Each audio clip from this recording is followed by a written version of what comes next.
Buenos días, profesor y profesora. Mi nombre es Carlos Miguel Tajur Castro y mi grupo está formado por mis compañeros Sergio Andrés Bravo Verbel y Santiago José Torres de la Rosa. Y hoy les voy a empezar a hablar sobre los estados de la materia.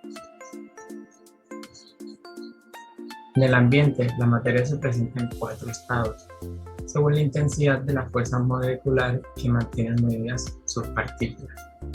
Estos estados bases dependen de la temperatura y de la presión del ambiente donde se encuentran. Los 4 estados son sólido, líquido, gaseoso y plasma. El estado sólido tiene forma propia y ocupan un volumen determinado.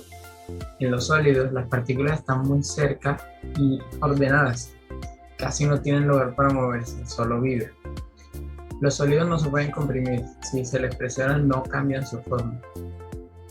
Bueno, en el estado sólido, las partículas que lo forman se encuentran ordenadas espacialmente, como se puede ver en la imagen, ocupando posiciones fijas, dando lugar a una estructura interna cristalina, debido a que las fuerzas intermoleculares son muy fuertes.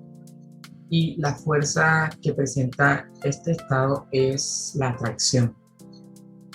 El estado líquido no tienen forma propia, adquieren la forma del recipiente que los contiene.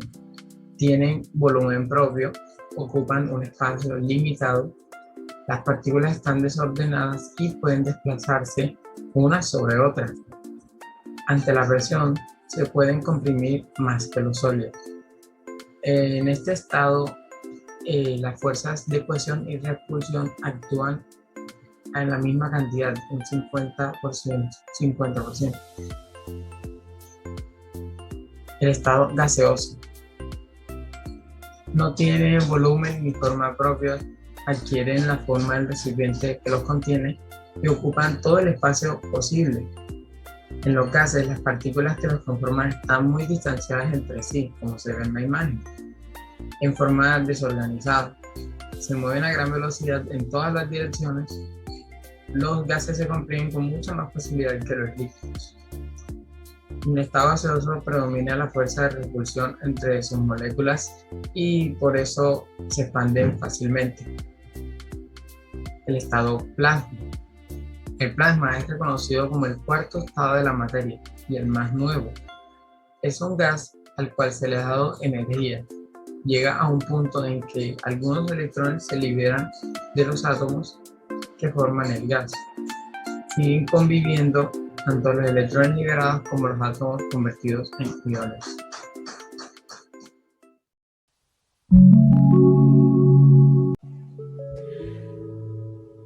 Hola, yo soy Santiago Torres y les voy a hablar sobre los cambios físicos de la materia. Cuando se modifica la temperatura o la presión, la materia puede cambiar de estado. Cuando una sustancia cambia de estado, se modifican las fuerzas que mantienen unidas sus partículas y ocurre una transferencia de energía. Todos los cambios de estado son reversibles, o sea, que el sólido se vuelve líquido y el líquido se puede volver sólido. Ahora vamos a hablar sobre los cambios de estado de la materia.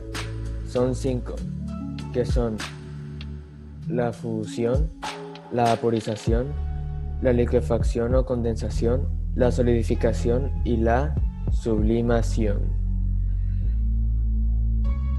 Cuando nos referimos a fusión, nos referimos al cambio de sólido a líquido al aumentar la temperatura.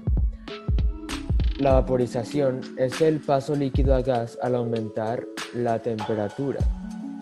La liquefacción o condensación es cuando un gas pasa a estado líquido por un proceso inverso a la vaporización. La solidificación es el cambio de estado líquido a sólido al disminuir la temperatura. La sublimación es el paso directo de sólido a gas y viceversa sin pasar por el estado líquido. Y por último, el calor en los cambios de estado. Bueno, primero podemos observar la gráfica y podemos darnos cuenta que la gráfica corresponde a los cambios de estado para el agua. Vemos que a menos 10 grados centígrados tenemos el estado sólido donde las fuerzas entre las partículas son muy fuertes. Suministramos calor y al llegar a 0 grados centígrados comienza el paso de sólido a líquido, o sea, la fusión. La temperatura se mantiene constante hasta que todo el sólido pasa a líquido. Continuamos suministrando calor hasta llegar a 100 grados centígrados. En este punto comienza el paso al estado gaseoso, o sea, la vaporización. Esta es la temperatura de ebullición y permanece constante hasta que todo el líquido haya pasado al estado gaseoso. El calor se transfiere a las sustancias mientras se produce un cambio de estado que no se invierte en cambiar su temperatura, sino en modificar las fuerzas de unión entre sus partículas. La cantidad de sustancia que cambia de estado depende de la cantidad de calor que se le transfiere y del tipo de sustancia.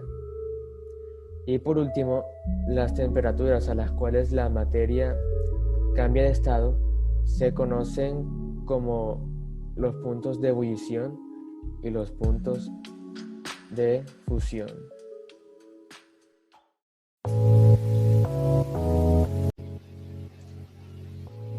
El punto de ebullición o vaporización.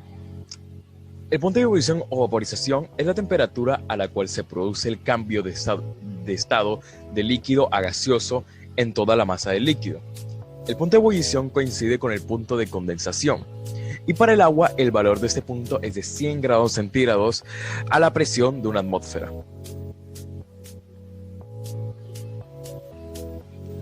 Punto de fusión.